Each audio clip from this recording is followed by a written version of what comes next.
they told us that she had 3 months to live. And it like shook our entire world because it came out of nowhere. But in the back of my mind, I was thinking, like, okay, we got 3 months. They'll be able to do something. We'll figure this out. We'll get through this. And she died in 7 days. So there was no figuring it out. It was over.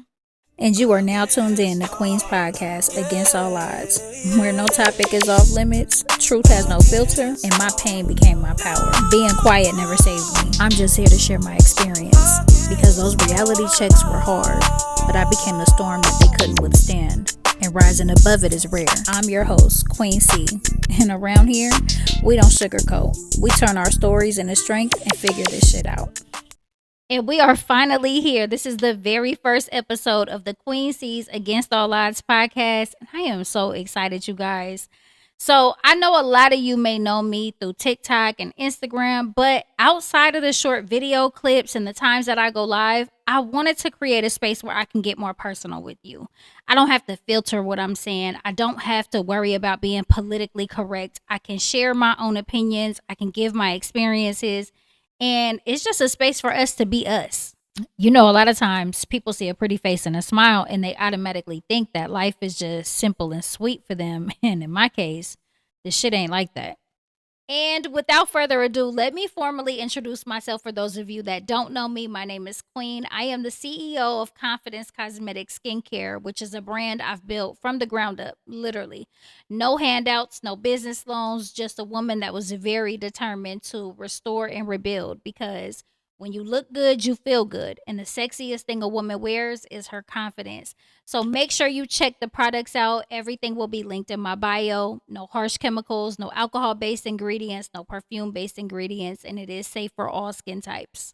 I am also the mother to 5 beautiful children, 3 of which are adults now, and I'm 40 years old. So if you do the math on that, your girl started just a little bit early. We will get into that. A lot of people will look at me and they'll never be able to tell that I've been through even a piece of what I've been through.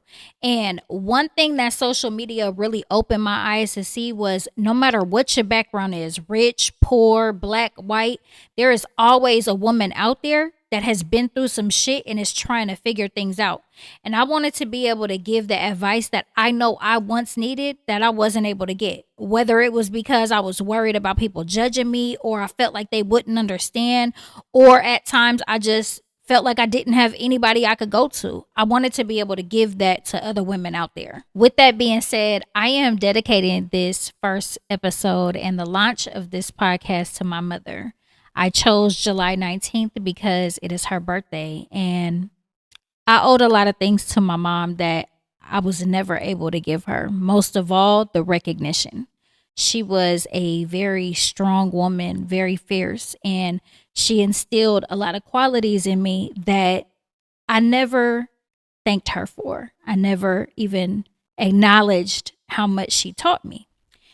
And although she'll never see this podcast, I wanted to start a movement in memory of her, because as I started to get older and go through a lot of the things that I was going through as a woman, it caused me to look back and remember a lot of the things that I watched my mother battle with, that she never had any support on and she never had anybody to turn to.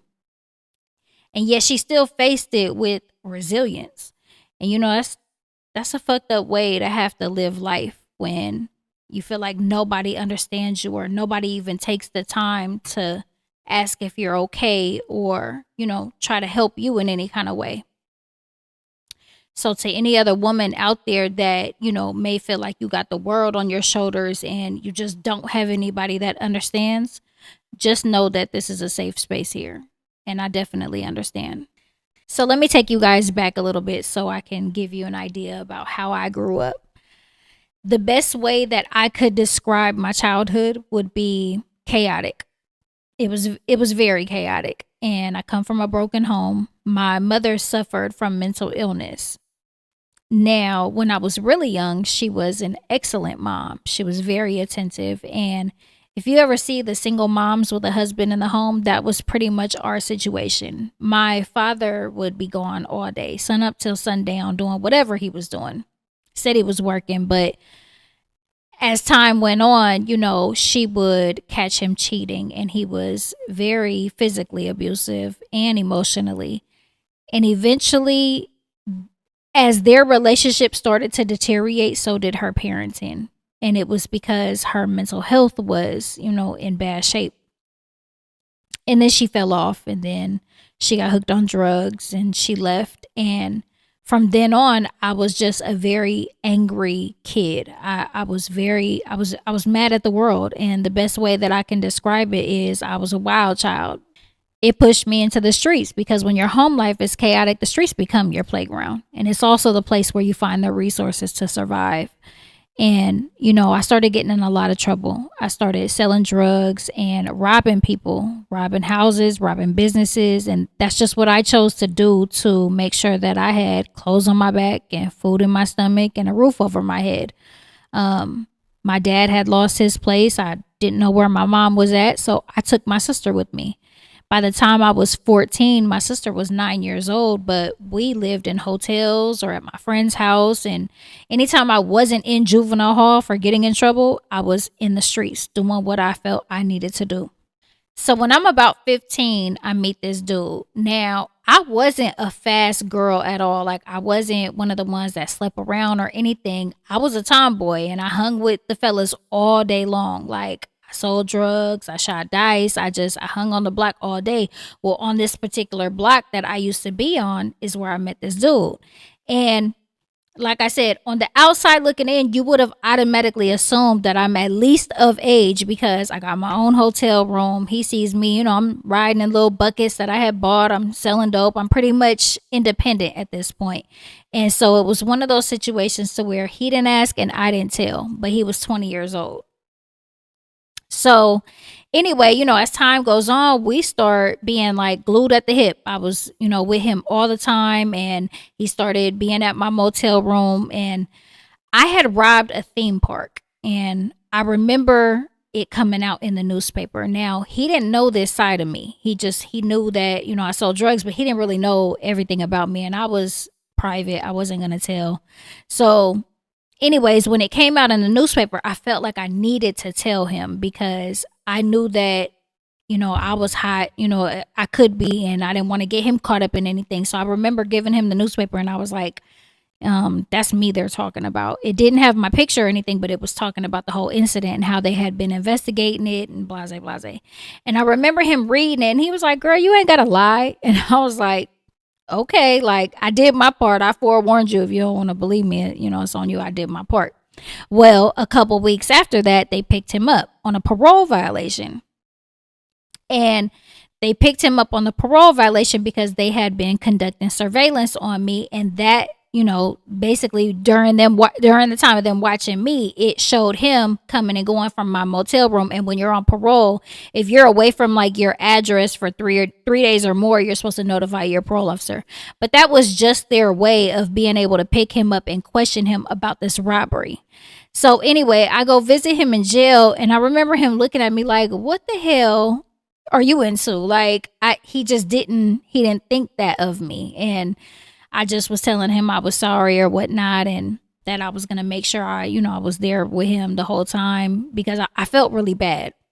So maybe about a week or so after that visit, I went to my cousin's job. She worked at Lucky's at the time. It's Albertsons now, but I stole a pregnancy test and I took it in the bathroom, and it was positive. And I remember just being like in a state of shock, but I had no intentions on keeping the baby. Me and him had already had conversations about kids before, and we both didn't want any. So at the next visit, I told him, like, I'm pregnant, but I'm going to get an abortion. Or I want to say I even called them already to schedule it. And he was like, no, don't do that. Like, please don't kill my baby. And I remember being happy about that, though. Like, I just automatically, I didn't want kids because of our conversation, but then a part of me did want a baby. I really just craved stability in the family life, and I wanted to have a home, and I wanted everything that I wanted in my childhood. I wanted to be able to provide for my child. And I was like, okay, like, I'm not, but in the back of my mind, I was really, really scared because I knew that they were still investigating this robbery. And I knew that there was a chance that, I could possibly get picked up. And I guess in my immature mind at the time, I thought, well, just get your shit together now. You got now, and you'll be all right. So the very next day after I left visiting, I went and I enrolled myself in school. And we had a school called Skill Center. It was a continuation school for like all the bad kids. And I hadn't been in school in a while, but I went there and I enrolled, and I only enrolled in school so I could get a work permit, so that way I could get a job so I could stop selling drugs. And I had enough money saved at the time to where I could pay for the hotel for a little while to give me that cushion while I waited on a paycheck from a real job. But I started school, and I remember pulling my teacher to the side. It was a cool dude. And I was like, look, I'm only here because I need a work permit.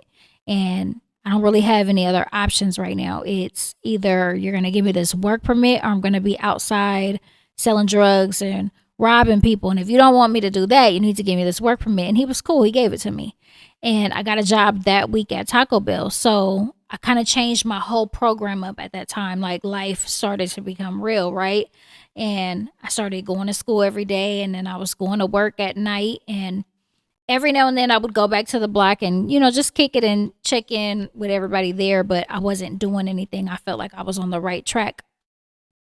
So one night I get off work and I go out there and I'm chilling with my cousin, and we're just chopping it up. And the police bounce out, and it's normal for them to do that. They'll pull up and get out the car and tell you to get against the wall while they pat you down, because it's a high drug zone. So we were already used to this. So I didn't think anything of it. But anyways, when they pat me down, I got a screwdriver in my pocket. And I remember the officer who knew me, he was like, what are you, stealing cars again? And I was like, no. I was like, my ignition is messed up. That's how I got to start the car. It's parked around the corner. So he puts me in handcuffs and he puts me in the back of the car. And I'm thinking that he did that because he just wanted to wait and check and make sure there's no stolen cars around. I don't know what I was thinking, but my cousin was like, hey, why are you taking my cousin to jail? And when he said armed robbery, my heart dropped. They charged me as an adult. And I remember sitting in my cell feeling like a state of anger. I was very angry. I was like, why the fuck does my life have to be like this? Like, don't they know I just wanted to be a regular kid? But I didn't have anybody that came and rescued me. So why wouldn't they understand that I'm out here doing what I have to do to make sure that I'm okay? And I remember having that mentality, like, very mad about that. So anyway, as time is going on, I'm preparing for trial, and I'm facing 17 years as an adult, which means I'll go to prison, not a juvenile facility. And that weighed really, really heavy on me. And I got a sonogram while I was, locked up, and found out it was a girl.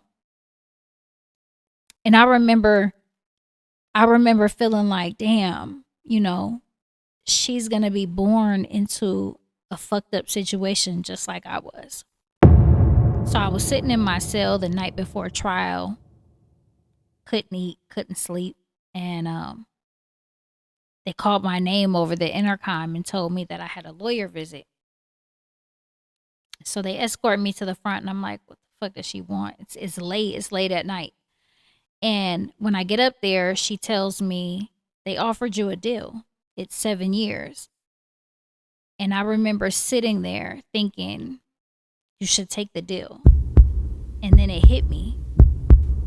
I don't have anybody to take my baby, which means she would have to go to foster care. And that was completely the fuck out. I had never been to foster homes, but I had been all through group homes. And the shit that I experienced in the group homes was way worse than shit that I seen on the streets. And there was no way in hell that I was going to let my daughter go through any of that. But me knowing that I was guilty, I was like, I need to take the deal. And I just couldn't do it. It was going to be all or it was going to be nothing. And I told her, no, we're going to trial. and trial started the next day. I remember being so nervous. When you're facing 17 years and you're only 16 years old, it feels like life. And trial was 3 days long.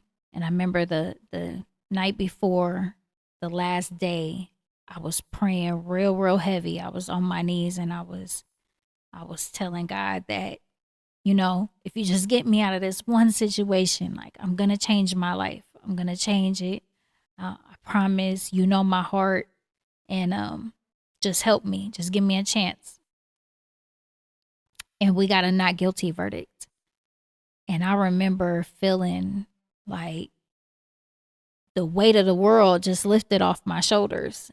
The judge ordered my release immediately. And so I was transferred back. And while they were dressing me out, I couldn't fit my clothes anymore. My belly had grown since I've been there. So I got released in my jumpsuit. And when I got outside, that's when it hit me again.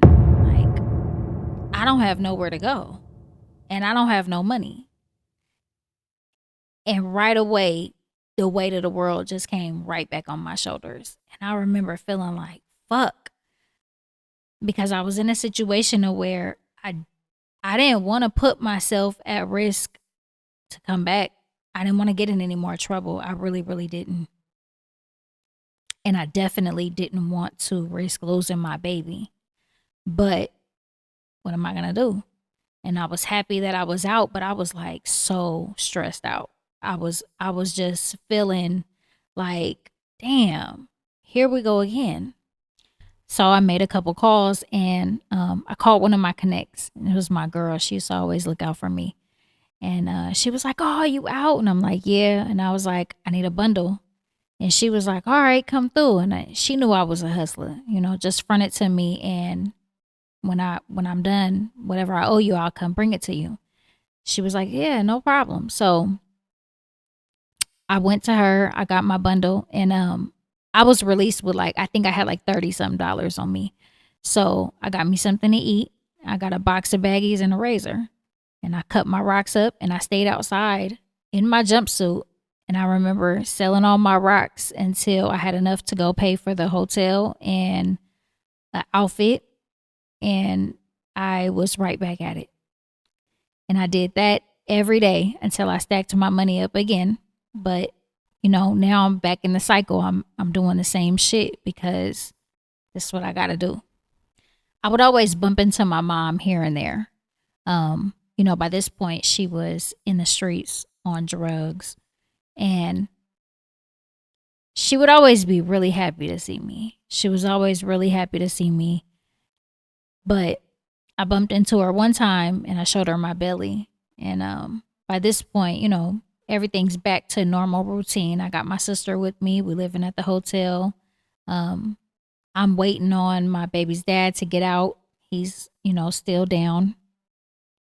And I went in labor. And I don't know who told my mom. I don't know where she came from, but she came to the hospital. And I was really happy. I was really happy. And she stayed with me the whole time. She held my hand through it and she just was like, girl, it's real. And I was like, yeah, it is.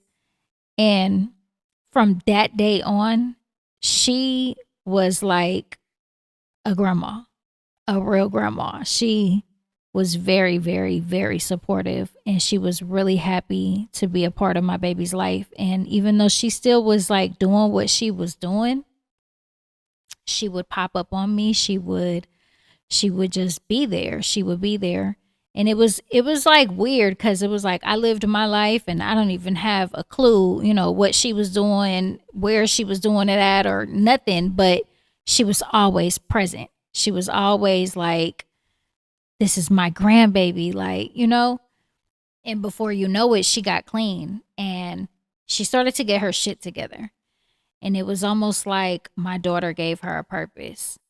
And that felt really good to see. She still was very much free spirited here, there, everywhere, no stable place to live. And even when she did have a place, she wasn't telling nobody where that was at. But overall, long as she was clean, that's all that I cared about. I got caught selling rocks when my daughter was 6 weeks old, and I ended up back in jail, back through the cycle, and that one tore me apart. Like any other time that I had been in jail, it was another one like the other one. It just was what it was. I was so used to being there, it really didn't have any effect on me. But when I was taken away from my daughter, I cried like a baby every day, every visiting. I was allowed to see her once a week for an hour. And every time it came time to say goodbye, it just ripped the soul out of me. The probation officer that I had at the time, he was like a second dad to me. And it was almost like he sympathized with my situation because I knew that he was aware of my living conditions, and he could have been an asshole. He could have pushed the paperwork on me, called CPS, and been like, hey, this kid is living in a hotel. Her parents aren't watching her. But I came across that a lot in my childhood. I feel like they would turn the other cheek because number one, they knew like my mentality. I had it in me to survive, and they knew I wasn't going to stay in anybody's foster care at all. That was out. So it was almost like they didn't turn me in because they knew like she's just going to get trapped. It's going to be a whole different type of cycle, and just just let her be. She got it. So when I ended up back in jail that time, I had a paper commitment to go to youth authority, which is it's like a juvenile prison, but after you commit so many crimes, sometimes that's where it can lead to. Anyhow, I had that paper commitment. And so I was supposed to go to youth authority automatically. And I remember talking to him, and I was like, you got to help me. Like, I need to get my daughter back. Like, right now, she's living with a family friend that's her godmom. And I can't go through this. Like, he knew, he seen it. I was distraught. I had never been like that. Like I told you guys, being in juvenile hall didn't bother me. Any other time that I was there, it was like another one like the other one. I was so used to it that it just had no effect on me. But that time tore me to pieces. I couldn't breathe. It felt like I was very distraught. And so I remember talking to him, and he was like, you smoking them, right? You getting high? And I was like, fuck you mean? No, I don't smoke crack. And he was like, I'm trying to get you into a drug program, with your daughter, and they'll help you get on your feet and da, da, da, da. And I was like, hell yeah, I smoke. I was going through postpartum depression. I was smoking rocks. And long story short, he got me into a group home, but it was a different type of group home. It was a group home that taught independent living skills, and they had like a program set up to where you go through these phases, and then at the end they help you get a job and you can save some money, and it was like it was a real good program. And I was excited. I was like, hell yeah. And he was like, okay, well, you got to be here till you're 18 if you go to this program. I don't care. Just get me back to my daughter. So when I got arrested, she was 6 weeks old. And when I got released to the program, she was 4.5 months. And I was so happy to have her back. I was so happy. I was really happy not only to have her back, but the program wasn't bad. And I felt like I could breathe a little bit, like, okay, I'm going to stay here. I'm going to save my money. By the time I get out, I'll be 18. So I can get a place now. That was always my holdup. You can't get an apartment until you're 18. And trust me, I tried every person I knew. I was like trying to get the hookup, like help me get in a place, so I could just not have to live the way that I was living. But being at that program, I felt like a little bit of relief. I got my daughter with me. I got a roof over my head, and I went through every step there that I needed to go through like this. They required you to do parenting classes, independent living skills classes. You had to either go to school and get your GED or whatnot. I got my GED. I did all of the stuff that you're supposed to do in phases. I was running through that shit way above schedule. I was just very happy. And um I hurry up and ran through all my stuff so that way I could get the job, cuz when when you complete a certain amount of things, they allow you to get a job, and I got a job at McDonald's. And then my daughter's dad got out of prison while I was in the program, and they allowed him to come visit, and things were just, it was starting to look upward.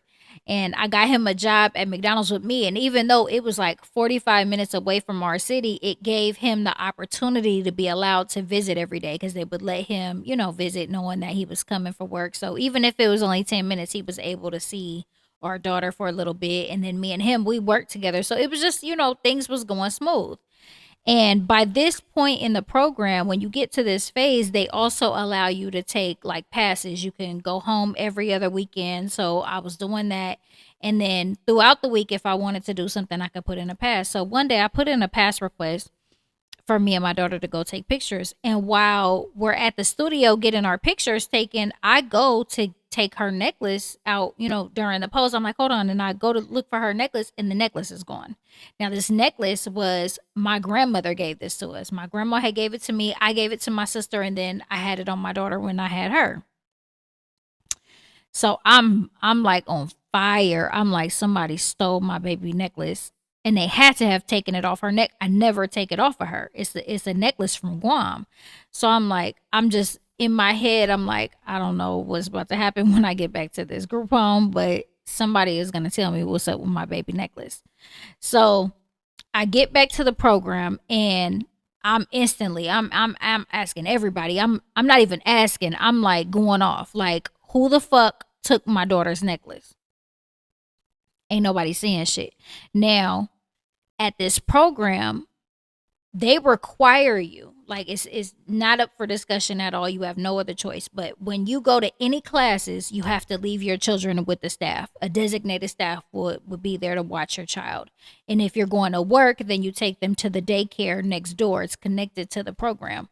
So I'm questioning them. Somebody here that had my daughter had access to her. So who the fuck took the necklace? Ain't nobody saying nothing. I'm not getting no answers. So now I start pressing the other females that are in the program, and I'm cool with damn near all of them. And I had like this little store thing set up, right?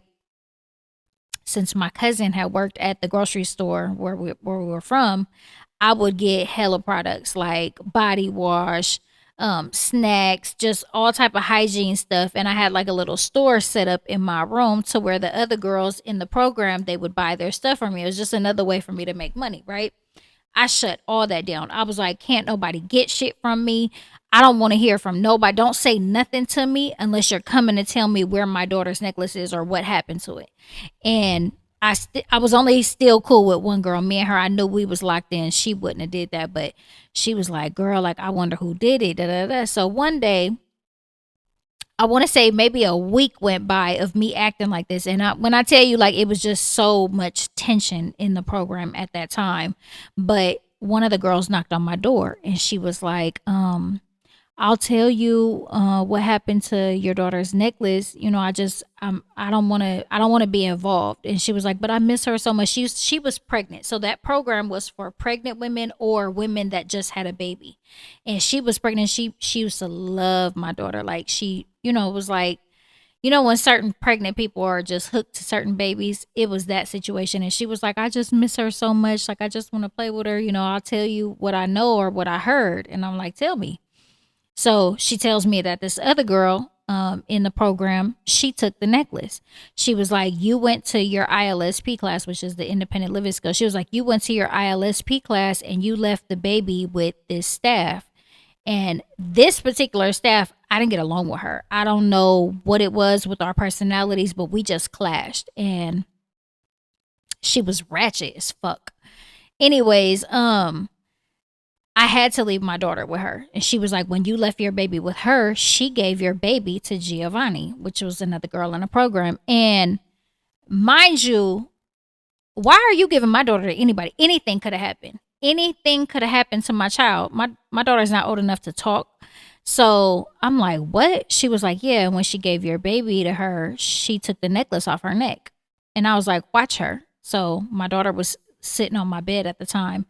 And I ran through that motherfucking program. The program was 3 stories. I ran through that motherfucking program until I could find Giovanni. And I found her in the phone booth. And it was cold how she was set up, but she was set up with her back towards the opening of it. I snatched that. I snatched her out of that phone booth and tore her ass up. But this was already forewarned with everybody. I had already told every female in there. I even told the staff.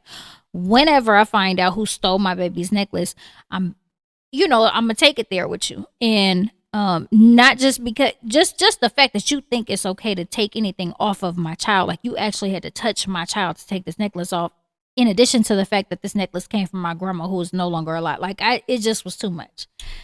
I snatched that girl out that phone booth and tore her ass up. And that quick, everything felt like it was about to go downhill. And it was crazy at the timing, because when the girl first came to my door and told me who did it, and I told her to watch my baby, I started running through. Like I'm literally like running down the hallways and stuff trying to look for the other girl. And so the staff seen that. But it took them a minute to actually find where I was at, which was on the first floor in the phone booth is where I caught the girl. And that's where, people walk in at. So by the time they got to me and was dragging me off the girl, my kid's dad happened to be walking through the front door checking in for visiting. He had work that day and he just happened to stop by. He had no idea what was going on. He just happened to stop by for a visit on his way to work. So when he's checking in, he's like, what the fuck is going on? And they were like, hey, can you take her outside for a moment? So we go outside and he was like, what the fuck? And he already knew about the necklace situation. I had a cell phone at the time. They didn't know about it, but I used to, I had snuck it in there and I was talking to him, telling him about it. And he was like, man, like they're damn near about to call the police now. And I was like, yeah, probably. So you're here. You need to take her. And whatever is going to happen with me, like long as she's safe, I'm okay with it. At this point, I'm a little bit over 17. So I knew that the max that they could hold me for was going to be until I was 18. And my main thing was always just to make sure that, long as she's in safe hands and she's not going to end up in foster care or anything, I'll be all right. Like that necklace shit I was pissed about it. I was pissed and I was willing to accept whatever consequence came with it. So as we standing outside, I got to think about, I'm like, hold on, let me go over there and, let me go get my baby now. You take her now, just in case the police are already on their way. And when I get to the door, you got to get buzzed in. And when I tried to buzz in, they came to the door and was like, Katie is the house manager, like the person who ran the program. Katie said, you can take your pass now. It was a Thursday and I was already scheduled for a weekend pass at home the following day, which was Friday. They were like, yeah, Katie said that you can just take your pass now, and before you come back on Sunday, call. And I was like, what? Okay, say less. So boom, I get my stuff together, I get my baby, and we leave. He calls into work, we go back to our city. And on Sunday, I called and they said, don't come back today. You're coming back tomorrow with your probation officer, and make sure you bring your dad and your kid's dad. So I was like, what the fuck is going on? And I already knew what it was. I was like, oh, they're going to terminate the program and they need my PO there so that way the PO can take me into custody. So I had wrote up this thing, kind of like telling them that I just outlined everything. When I got here, I stuck to my program. I completed all my classes. I went through my phases. I got my GED. I did everything correctly. Your negligent ass staff decided it was okay to leave my baby with another girl that I don't even really deal with. We were from two opposite sides and we just didn't deal with each other. So why would you think that that's okay? I could be suing you guys, like honestly. And so I wrote all of this out and I brought it with me the next day with my probation officer. Now, by this point, because I'm in a program, I have a whole new PO, because when you're assigned to a program, they give you a placement officer. Your probation officer is the placement officer. So I had a different PO. But the PO that was like my dad came too. So when we all showed up, like we all met in front of the program, He gave me a big old hug and he was like, "What did you do? Like, why did you do that?" And I was telling him everything. And he was like, "Yeah, the placement officer was already aware of the situation." So he was like, "Yeah, she told me." And he was like, "That's bullshit." And he was like, "But you cannot be beating people up." And I was like, "Well, they cannot be stealing stuff from my child." And like I said, he was like a second dad to me. He gave me a lot of leeway. So he kind of like nudged me like don't be fucking up like that. So I was like, well, you need to go up there and tell them that they shouldn't have did what they did either. And he was like, I got this. So we get in there and we get in this meeting and it's like all the head staff and it's like 7, 8, 9 staff in there, right?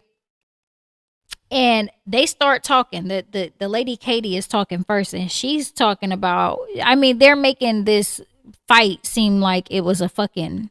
I don't know what the hell. They just put the 2 on the 10, and she was like, you assaulted him, da da da da da, and for that reason, we're gonna be terminating the program, and we're putting a restraining order on you. And they also said that your kid's dad was threatening their lives. What? He didn't even say anything to anybody.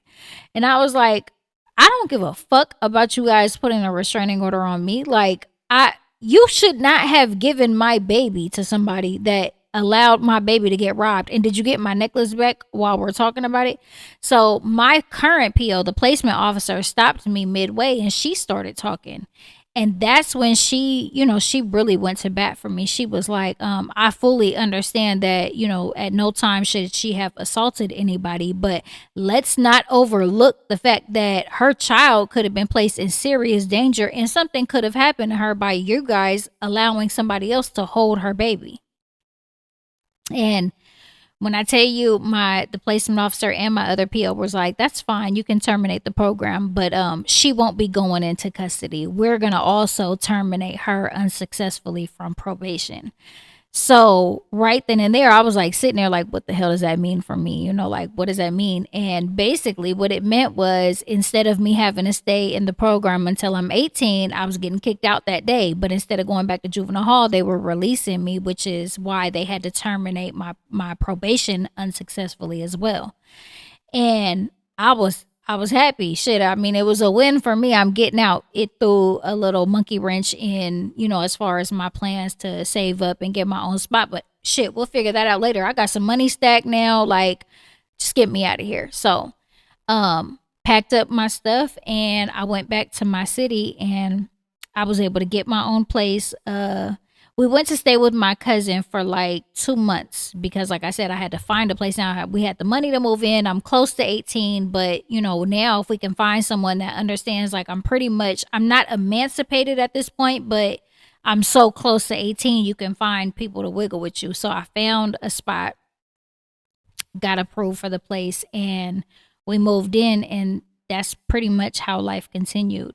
Now, by the time I was 20, I had 3 kids with my kid's dad, and my mom played a very huge role in helping to take care of them. Like she had her own place at the time, and she was clean, and they they had a bond that made up for everything that my mom lacked or wasn't able to do in my childhood. She made up for it times 10 with my kids. And she didn't miss a beat. Anything that you could possibly think that a grandma should do with their grandkids, she did that. Took them to parks, spent a lot of time with them. She was very, very active in their life. And then in 2015, my oldest was 14.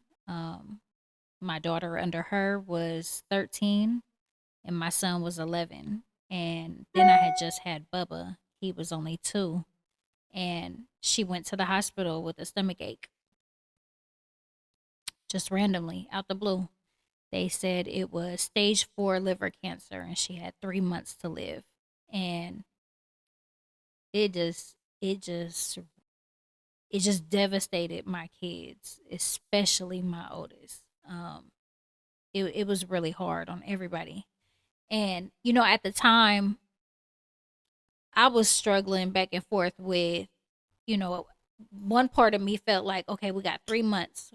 They're gonna figure this out. We're gonna figure something out. I always feel like I could fix everything. So instead of like accepting it, that's how I felt. I was like more determined, like, no, we're gonna get through this. We'll be okay. And then, I had other parts of me that I had other days. I had good and bad days. That's what I should say. I had good and bad days. Um, they told us 3 months, and 2 days later, the doctor pulled me to the side and he said, her levels are moving really fast. It's not 3 months anymore, it's 3 weeks. And my mom really couldn't understand even the 3 months. She just kept saying, like, what? I go to the doctor all the time. What do you mean 3 months to live? Like, I couldn't even bring myself to tell her that it had changed from 3 months to 3 weeks. And she just was so strong. Like, she was so strong. She didn't cry. It was kind of like it was what it was. But my kids were devastated. My sister was devastated. I was like in shambles inside and couldn't show it. And then the very next day after he told me 3 weeks, in the morning he came and he was like, "Can I speak to you in the hallway?" And me and him went to the hallway and he said, "If you don't want her to pass here, you need to get her home." And so she had her own place at the time. Matter of fact, she was back with my dad. They were living together. And I came back in the room and I asked her, Mom, like, you want to stay here or you want to go home? Like, where you want to go? And my daughter was sitting in the corner crying. And she was just quiet for a while. And she looked around the room, and she looked at Cachet and she said, "I want to go to Cachet's house." And I was like, okay. So I told the doctor and they set hospice up and she came back to our house on Thursday. She was released from the hospital on Thursday. And by Saturday, on my other daughter's birthday, she passed away. But that is enough of the sad stuff for now, at least. I hope you guys enjoyed episode 1 as much as I enjoyed making it. I do plan to upload episodes every single week, so make sure that you like, follow, share, and subscribe. And don't forget to get your Confidence Cosmetic skincare products. Ladies, when you look good, you feel good. Trust me on that. The sexiest thing a woman wears is her confidence. All in all, this podcast is in memory of you, Miss Rosie, baby. You are truly missed. Happy birthday to you, my girl. And for those of you that tuned in, I appreciate you. Welcome to my world. And that's a wrap for today. But I'm going to leave you with this. Never forget it's not too late. Your past doesn't define who you are. It's not how you start, it's how you finish. So keep going. This ain't just a podcast, it's a movement. So be a part of it. Like, follow, share, and subscribe. I'm building a space for everybody out there trying to rebuild what life tried to destroy. Us. Thank you for tuning in to QueenC's Against All Odds podcast. I'll see you next week with more truth, more tea, and more transformation. I'm out, y'all.